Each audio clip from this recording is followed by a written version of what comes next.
નમસ્કાર, સેક્યુલર ગુજરાત ન્યૂઝમાં આપનું સ્વાગત છે। ઠગાઈ કરવાના ગુનામાં સંડોવાયેલ તથા નાસ્તા ફરતા આરોપીને ઝડપી પાડતી વડોદરા શહેર ક્રાઇમ બ્રાન્ચ। વડોદરા શહેર વિસ્તારમાં બનતી ગુનાહિત પ્રવૃત્તિઓને ડામવા સારું પોલીસના ઉચ્ચ અધિકારીઓ દ્વારા જરૂરી સૂચન અને માર્ગદર્શન આપવામાં આવેલ હોય, જે અંતર્ગત ફોર વ્હીલ વાહનો અંગેના ઠગાઈ કરવાના 2 ગુનાઓમાં સંડોવાયેલ અને છેલ્લા 2.5 વર્ષથી નાસ્તા ફરતા આરોપીને શોધી કાઢી કાયદેસરની કાર્યવાહી કરતી વડોદરા શહેર ક્રાઇમ બ્રાન્ચ।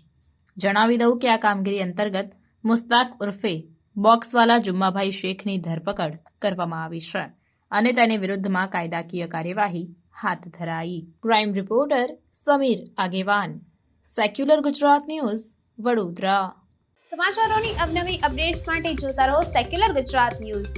સાથે સેક્યુલર ગુજરાત ન્યૂઝ ચેનલને લાઇક, શેર અને સબસ્ક્રાઇબ કરો અને બેલ આઇકોન દબાવીને સમાચારોની ઝડપી માહિતી મેળવો।